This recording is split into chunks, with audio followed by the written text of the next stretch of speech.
Hi there, I'm Miriam and welcome to Miriam's Manor. So today I have for you guys another Christmas Snow Village quick tip video.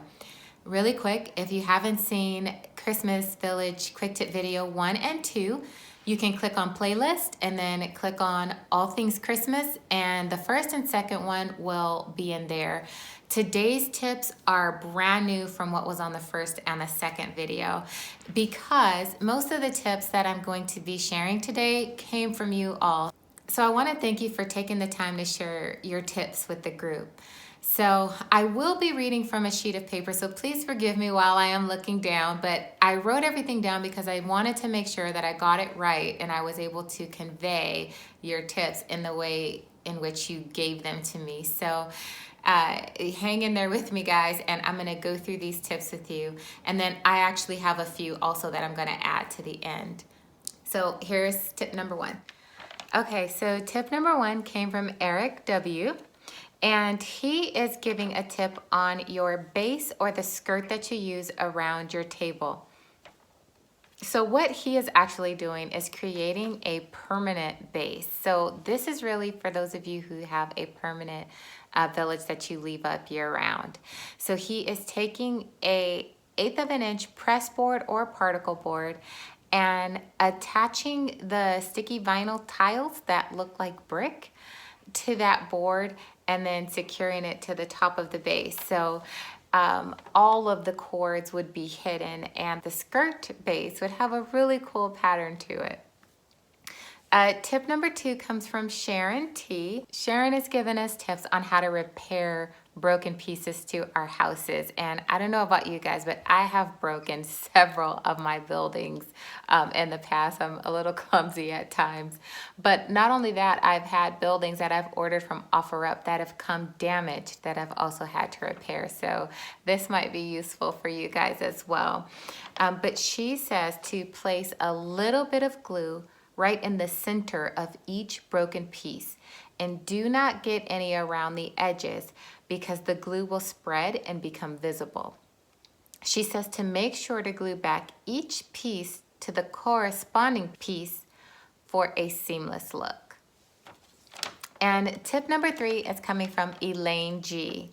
Elaine paints the bases that the figurines are standing on, so that way they match the surface of whatever surface she's putting it on. So if her table is brown and the base of the little figurine is gray, she'll paint the base of that figurine brown so that that base blends in a little bit better with the scenery. So tip number 4 is from Andy B. Andy uses the 50 count LED C7 type lights that he says you can buy at any big box store. And it has one single plug. And what he does, so instead of using the lights that the houses actually come with, he uses those strand lights and puts them in his houses. And then whatever is left over outside of the houses, he puts underneath his snow to add a little bit more light to the landscape.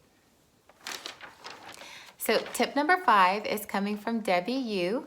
And Debbie has a really useful tip for us, because I noticed that this is one of the consistent things that I'm hearing from a lot of people who village is the little lamp posts and things like that that we use, the accessories that always tip and fall over.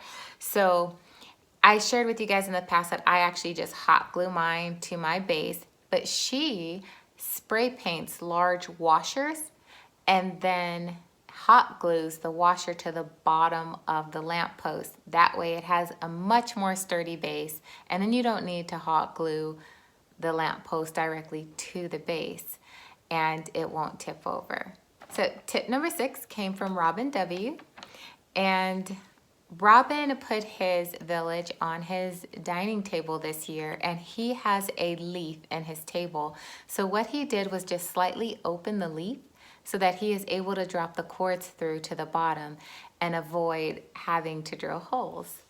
Tip number 7 came from Arrow Berator, and his dad actually used to put a village together, and what his father did was use a lattice for the base of his table.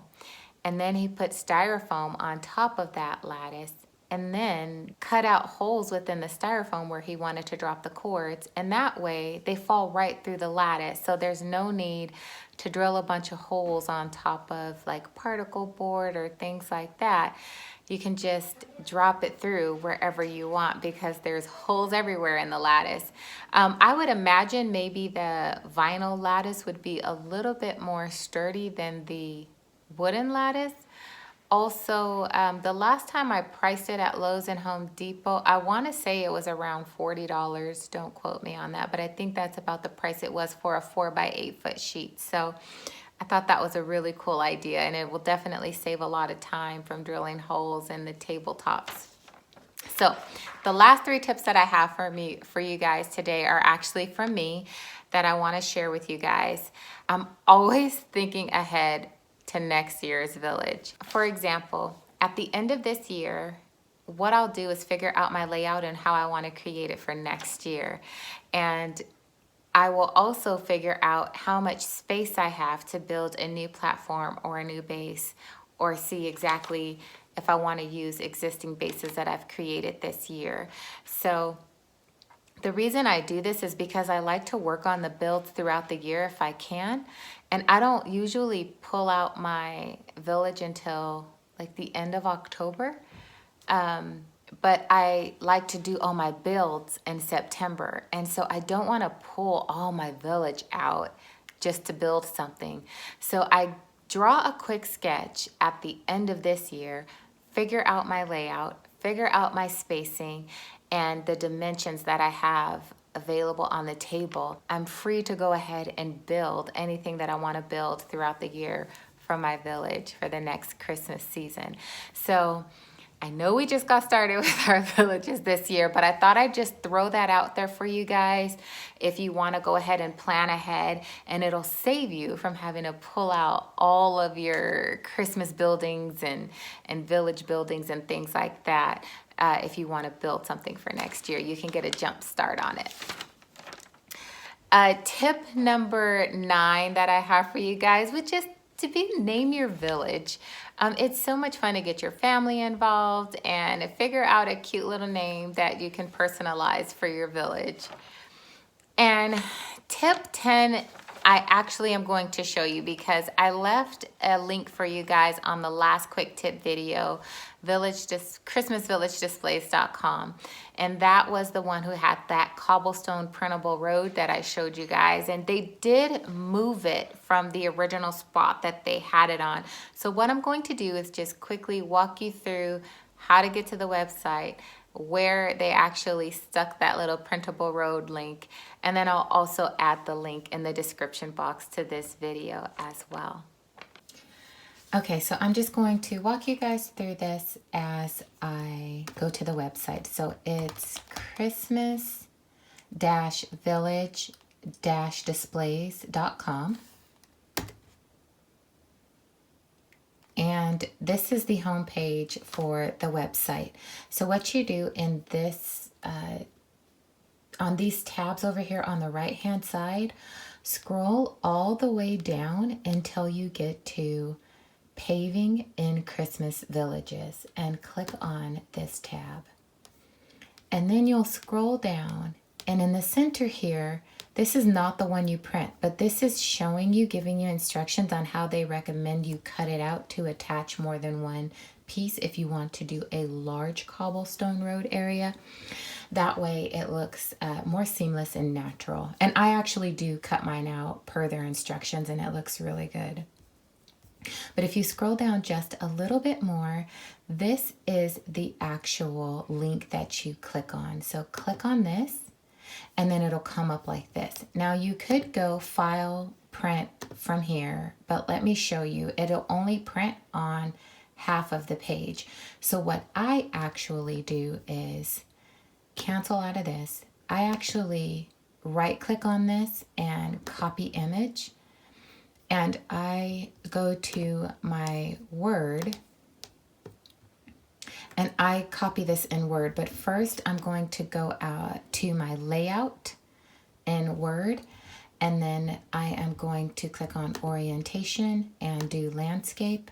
and then I'm going to copy and paste that image. That way I get more of the road printed on one sheet, and then I go file print from here.